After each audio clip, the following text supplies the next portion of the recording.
U.S. government under pressure to declare Ipob a Boko organization, Gabashew reveals. President Joe Biden-led government is under pressure to declare Ipob as a Boko organization. News Online reports that there is mounting pressure on the United States government to designate Nigerian secessionist group, the Indigenous People of Biafra, a Boko organization. An article in Washington Times is calling on U.S. authorities to designate Ipob a terror group following acts of violence and mindless killings linked to it. The article noted that Ipob had curiously sued the U.S. Secretary of State Antony Blinken and Defense Secretary Lloyd Austin in a U.S. federal court.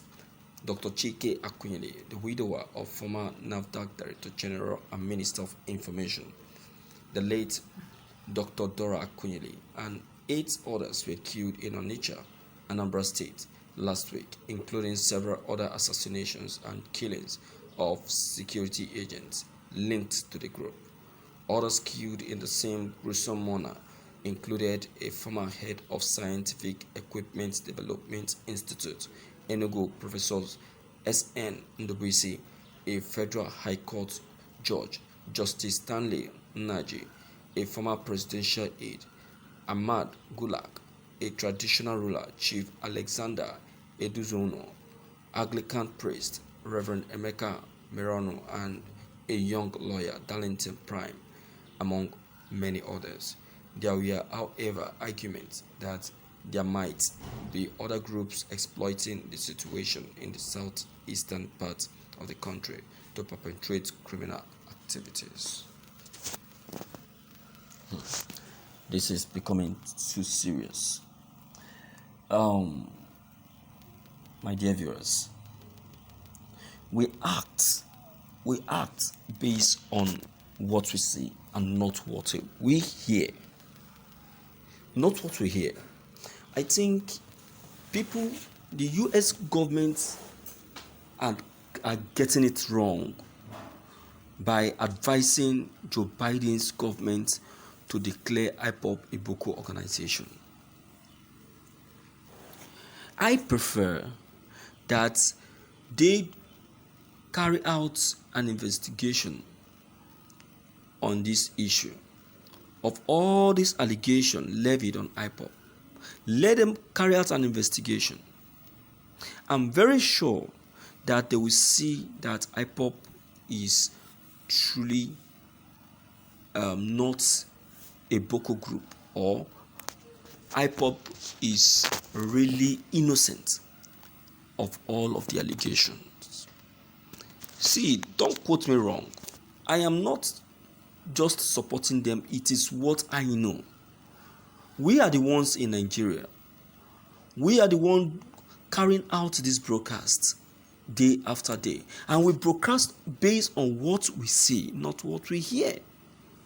Before any broadcast will be putting up, a proper investigation must have been carried out. Look, let me tell you, it is the Nigerian government that has been pushing Ipob to the wall.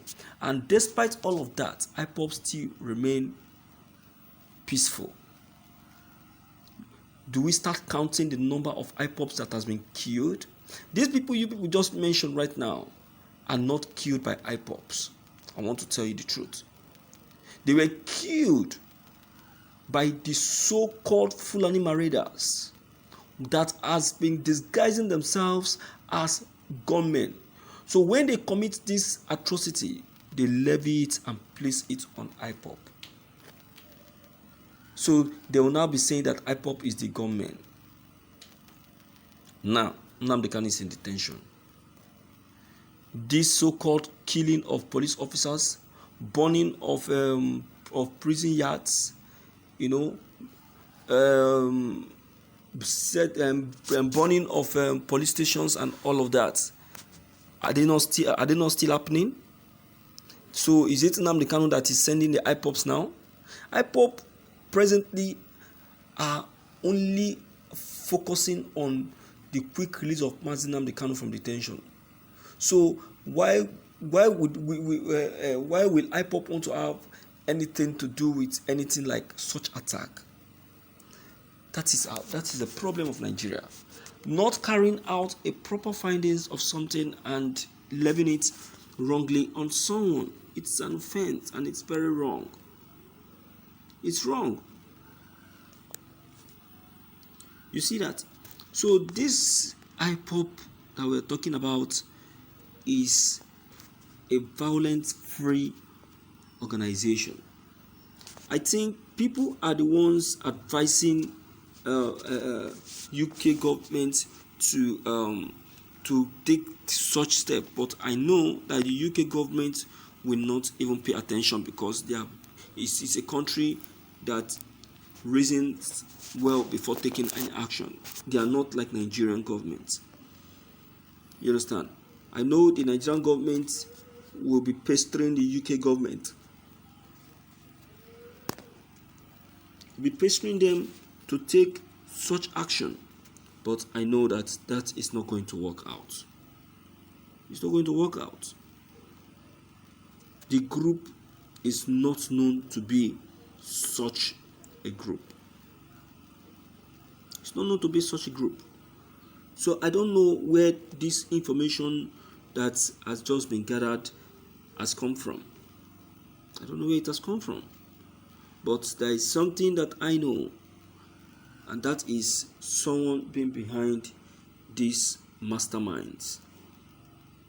And it will be someone, so a Nigerian who is dangerously connected in the UK, in the US, that is laying these wrong allegations. But my dear, it's not going to work. It won't work. Do you understand? It can never work. See, the best thing right now is for the federal government to just gently, quietly release Nnamdi Kanu, then reconcile with the group, instead of, laying fake allegations.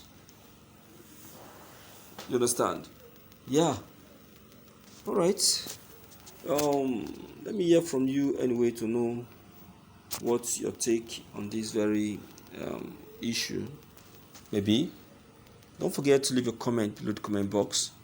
Click on the subscription buttons as well as the bell buttons to get updated each time we upload any new videos.